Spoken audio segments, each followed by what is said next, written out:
We're going to be talking all about commodities. We spoke about our local currency coming under pressure. Of course, this was on the back of the stronger US dollar. What has this done to our commodities? Donovan Braam, commodities trader at RMB, still with Puru and myself at the desk.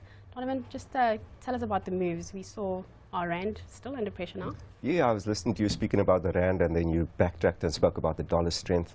And I think generally, if you're trading the markets that we trade, it's all about the dollar at the moment.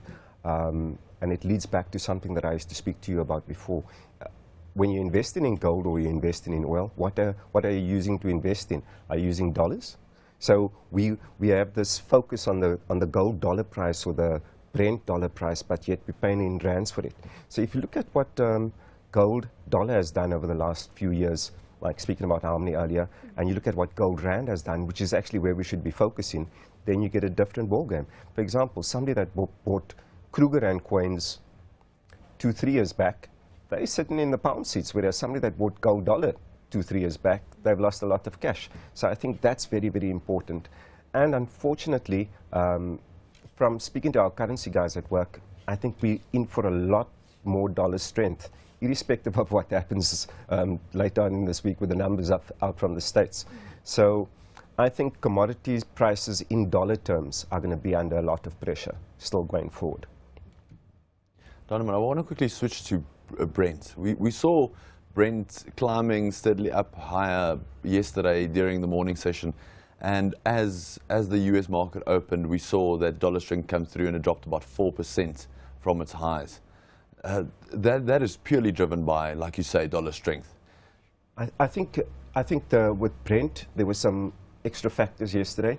Specifically, we had the numbers out of the States from the Energy Agency in the States, which showed yet again, for I think it's now between 6 and 8 weeks, consecutive growth in stockpiles of crude. There was a drawdown in distillate, but a growth in stockpiles of crude. So over the last few months, we've been of the opinion that with the low oil prices, the shale producers are going to start struggling and they're going to sort of slow down their production. There has been some of that, but not to the extent that the market expected. So there's just been that growth in stockpile, So you've got the market basically in oversupply, and that's a worldwide phenomenon.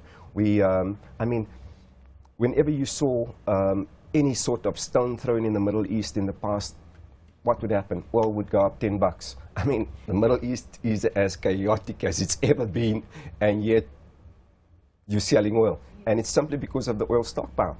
Interesting dynamics there as well, where, for example, Russia traditionally supplied oil to certain specific geographic places, and how that's changed where the Middle East was supplying to different places. We see now a lot of Saudi crude going to Europe, and a lot more Russian crude going into China than was the case before.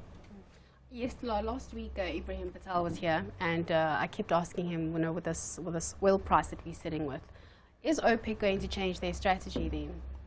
Well, that's the other thing that made oil a bit different this week, other than the dollar, in that we had the numbers out from the States, but then we also had the big OPEC meeting, and they came out, well, it wasn't really released because it was still tagged as confidential how it got out and into the media. I don't know.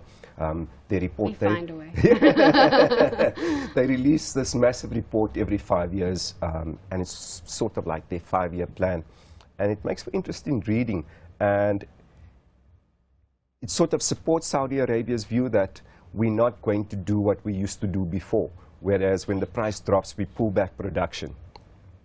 We're going to keep production going full tilt. So hence, it leads to what I was saying earlier, sort of an oversupply in the market, simply because they're trying to kill that shale gas supplier, because that's a higher cost.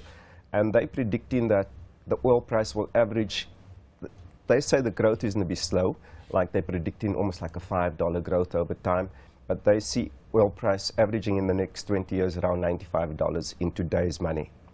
So that's what came out from OPEC yesterday. Donovan, thank you so much for coming in. Always lovely to have you and getting your insights. A big thank you to Donovan Braam. He's a commodities trader at RMB.